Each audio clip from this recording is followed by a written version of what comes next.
time was passing and we were losing some momentum of production. And while we weren't in a spot yet to greenlight a season 5, there was this energy of let's keep doing something in the Vindication world. So I was approached, hey, in 2025, could we do maybe a super episode or a mini feature, something in the Vindication world with our same characters that would take place after season 4, but it's not a full season 5. We can't commit to that right now just because we want to see how season 4 plays out. This is the Faith and Family Filmmakers podcast, helping filmmakers who share a Christian worldview stay in touch, informed, and inspired. Quiet on set. Rolling. Your hosts, Jeffrey and Jacqueline Witt. All right, we are back with the Faith and Family Filmmakers podcast. I'm your host, Matt Chastain. Way more importantly, my good friend Jarod O'Flaherty is here for the second episode. We talked in the last episode, Jarod, about the exciting release of Vindication Season 4 on both Angel and Redeem. And just to kind of remind listeners, the first episode drops March 20th, March 20th. March 20th, 2025. Let's go back a little bit. Because the reason I even reached out to you, because you and I have been trying to kind of put this together for a couple of months right now, but you kind of wanted to wait until some things dropped. But the reason I reached out to you is because of an update you put on social media. Vindication is on the way. While we eagerly await the release of season 4, we're thrilled to announce that pre-production has already begun on a follow-up project that's going to pick up after the events of season 4. Now, it's not going to be a season 5. This next chapter, though, will adopt a new format while retaining the signature storytelling that our fans have come to cherish. Cast and crew opportunities on this exciting new project, codenamed The Special, will be announced in early 2025. So is this something that you're ready to announce? Because I don't know what in the heck you're talking about here. Okay, yeah, I'll talk about it here. And if I get in trouble, well then... Oops, sorry. Jarod, you're the buck stops with you, baby. Who am I going to get in trouble? Yeah, so, no. Your wife. That's what's going to happen. Your wife's going to yell at you. Right. How dare you? Yeah, so, we finished production of season 4 in May of 2024. It took another 5 to 6 months to finish up all the posts on that. And then as we were waiting to find out where it was going to land, obviously the answer to that was Angel and Redeem TV. Time was passing and we were losing some momentum of production. And while we weren't in a spot yet to greenlight a season 5, because that's a 18-month, 2-year type project, there was this energy of let's keep doing something in the Vindication world. So it wasn't necessarily my idea, but I was approached, hey, in 2025, could we do maybe a super episode or a mini feature, something in the Vindication world with our same characters that would take place after season 4, but it's not a full season 5. We can't commit to that right now just because we want to see how season 4 plays out. And so I said, yeah, let's do it. There were some objectives in there. We want it to be something that if you've never seen any of Vindication before, you could sit down and watch this as a standalone and it makes sense to you. At the same time, we didn't want it to be something that would cancel out the possibility of a season 5 down the road. So we don't want maybe our lead character to fall off a cliff or, something happen that you couldn't continue with a season 5. So as a writer now, that suddenly became like, okay, I've got things tugging in different directions now. It has to come after season 4. It needs to have a standalone storyline that can demonstrate what we're good at in Vindication, but be accessible to brand new audiences. And it's not going to have a full feature-length runtime, but it's also not going to be 30 minutes. Anyway, so you got all these That's some parameters you got to work with there, brother. Yeah, you got all these things to juggle at once, and try to come up with a story for that. But yeah, it's been done. It has been written. And we're about a week or so away from casting. I don't know when this will air, but mid to late February, we'll start casting for it. We've got about 25 roles. Some of them are very juicy. Some of them the type that actors like to jump into and have some fun with, not just, a talking head or, hey, let me come in and ramble off some stuff to help the story keep going. No, we're talking characters with depth. So that's going to happen. And then end of March, early April is when we're going to shoot this thing. That is so exciting. The parameters are interesting. Look, as writers, we all have to deal with the kind of naturally imposed parameters of the need of structure, the save the cat beats. We all have to work within that, whether it's a feature or an episode of a series. But you're adding on top of structure these other parameters. I don't know about you, but sometimes I find it more fun. It's more challenging, but more fun to be creative within a series of parameters that you have. Yeah, I mean, I would probably prefer artistic parameters, like, hey, Right. this needs to happen in a big city and you need to have this number of Yeah. characters and you need to have a unicycle show up at one point and those type of artistic parameters. But when it's storytelling that you're going, how much time can I spend establishing these characters that, Yeah. oh, and here's the other thing for audiences who know all 4 seasons, this needs to just go smoothly for them as well, not step back. So for all of those fans, it needs to work for them, but also brand new people. And then it can't wrap up the series, but it also does need to have the possibility of this could be the end of it. So we don't want to, you know, create a whole lot of new storylines and characters and all of that. So Jarod, it we need was, you to be all things to all people for a zero budget, but make it like way better than anything's ever been, but don't ruin the past or the future. Can you do that? right. Yeah. So Did you do that? How you feel about it? we did. I mean, I sent to some of our recurring cast who will be back. I sent the scripts out to them like last week. First one came back, said amazing script. I cried, and I'm thinking, okay, that's good. And then the second person was like, hey, I don't know how you did this, but it's really fabulous. I'm excited to do it. So that was good feedback from the cast members on what we're doing now, and they were already booked, so it's not like they were trying to puff up my ego or whatever to get on the show. They No, could have said what they wanted. they're honest with you. You're a kind of guy, you can take it. Yeah, yeah. And well, one of them had 2 suggestions for changes in there. One of them I said, yeah, it's a good change. The other one, I'm not going to do it. But we have that relationship. And Todd, I don't know if I should share this. Yes, you should. But it's a good behind the scenes. So I send out offer memos because I'm producer and director. I send out the offer memos and the script at the same time. This one's about a 75-page script, okay? Typically, the actor's going to take a couple of days. They want to read over the script, decide whether or not everything matches up with their preferences to work on it, and then they send you back the offer memo. I send it over, and with definitely not enough time to have read it, I get the signed thing back from Todd Terry, our lead. Signed, I'm in, let's go. I'm like, he couldn't even read the first page yet. So, but what that says to me is the confidence, the trust that we have as an actor, lead actor, filmmaker, that even if there is something in there that doesn't quite fit for him, he knows that we have that flexibility to work together and make it happen. So to me, it's just a huge compliment that he would do that, and he's not a guy out there that's begging for work either. I mean, if you look around anywhere, you will probably see him. He's doing lots of stuff, but has that confidence to come back and do it with us.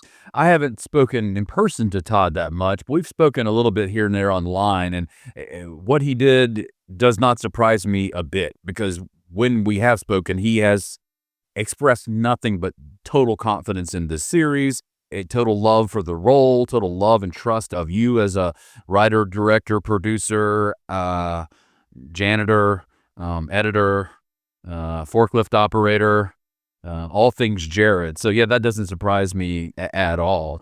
You said, hey, look, there's a lot of actors who listen to this, a lot of agents who listen to this. So you said casting is coming up. Does that mean that you've already auditioned and now you're going into the casting process, or you're about to put it out for auditions? About to announce it, about to put it out for auditions. Now, Okay. historically, we have used Actors Access, Breakdown Express, that goes out to all the agents and done all of our casting.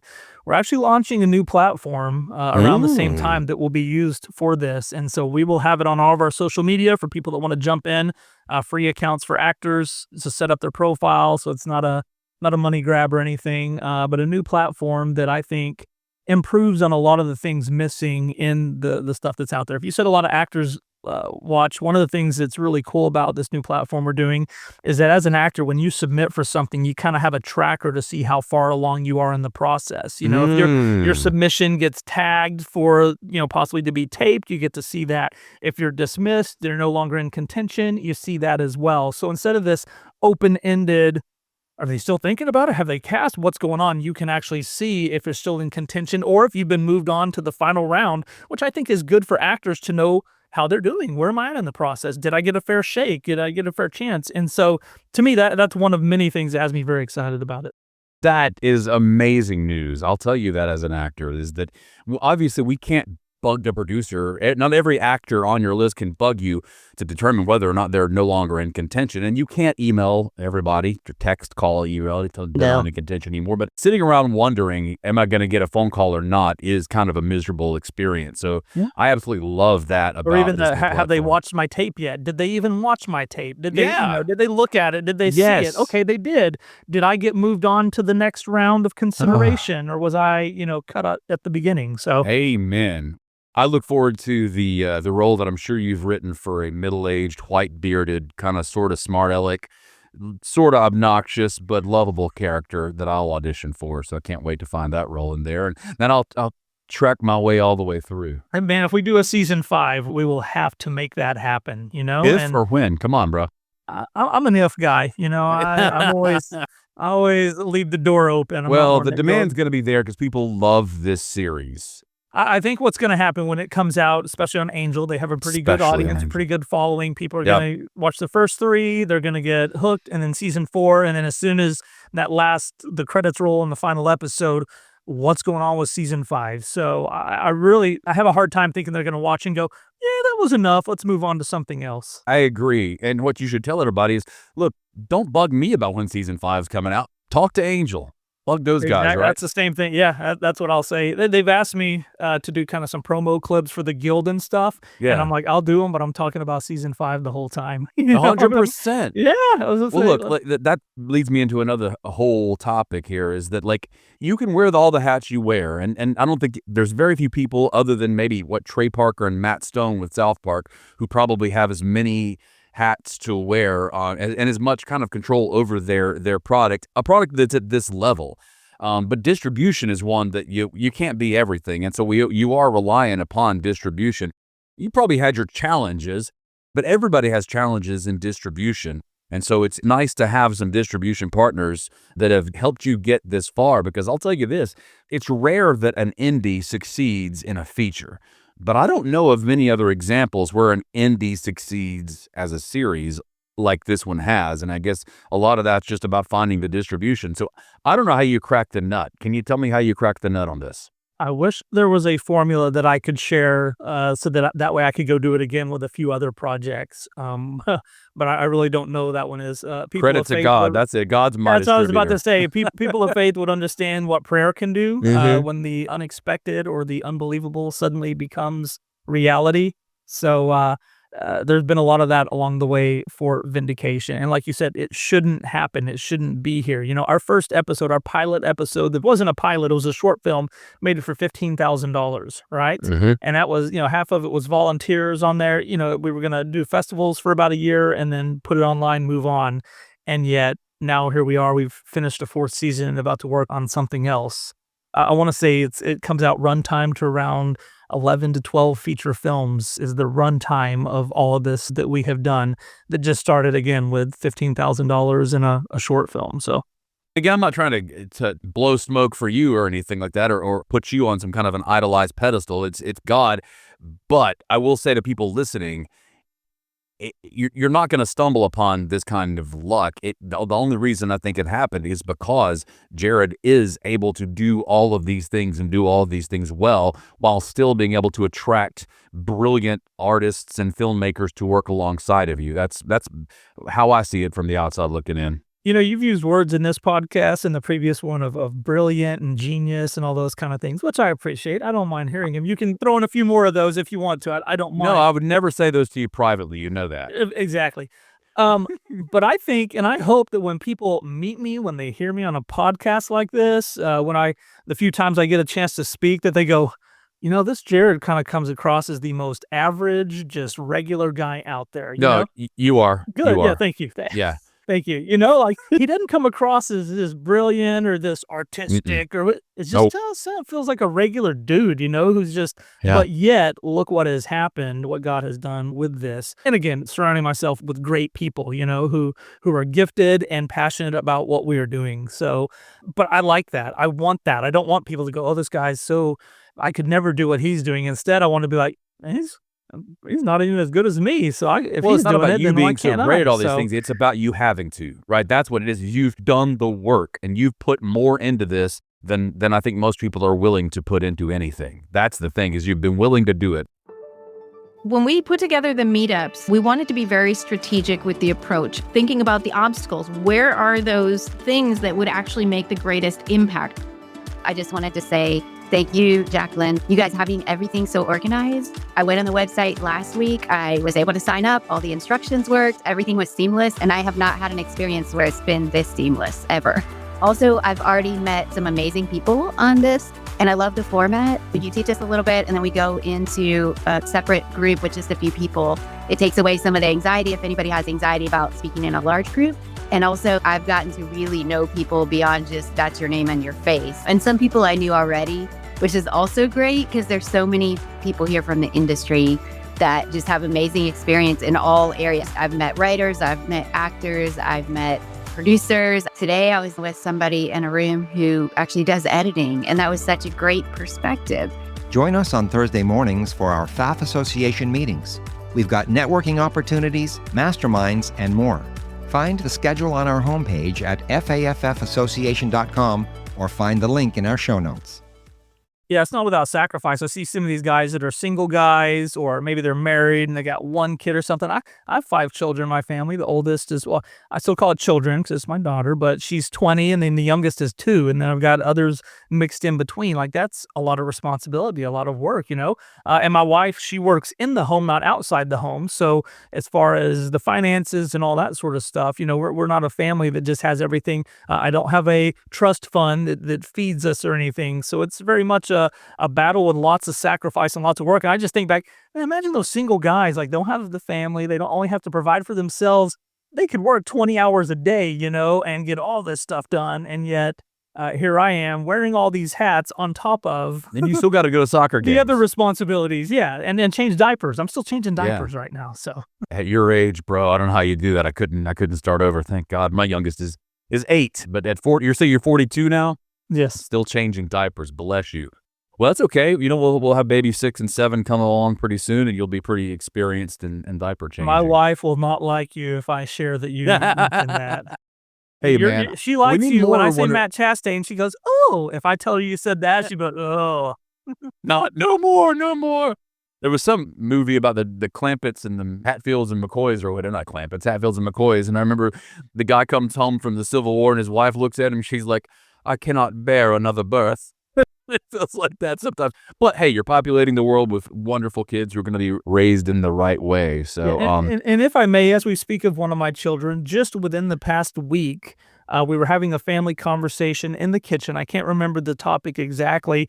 One of my daughters, my 17-year-old, brings up, she's like, hey, this scenario we're talking about, it's kind of like in the movie Small Group. Remember where they took pieces out of all these interviews and spliced them together and took all the worst moments and put them together to really shape make the story. hit piece. Yeah. Yeah. And I thought, oh, isn't that cool that she brought up Small Group. And well, look, I want to bring that up not to bring up my movie, but I wanted to share this with you because I'm not sure if I ever told you this. In our last episode, we kind of got into some fun personal behind the scenes stuff with me and Jarod, but Jarod randomly hit me up.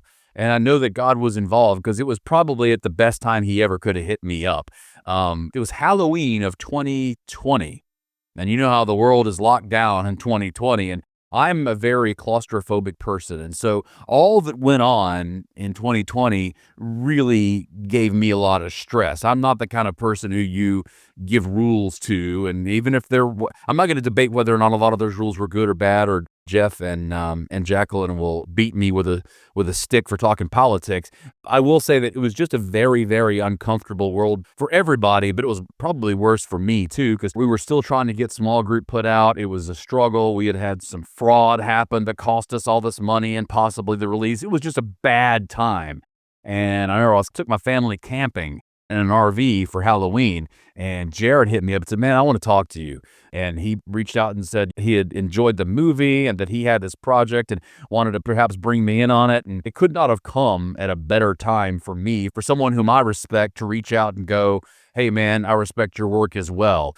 You have no idea what that did for me in that moment, because I think that's when we need each other the most, and when God brings people together the most is in those times when we really, really, really need it. Yeah. On my side of that story, very briefly, I had seen an advertisement, I want to say on Instagram, Twitter, Facebook, something for this film. And being a filmmaker, I looked at it and said, hey, the acting in this looks good. The quality, even the premise looks good. So I'm going to randomly buy the Blu-ray for this thing. I guess I must have had some spare money at the time. Thank you for your $10.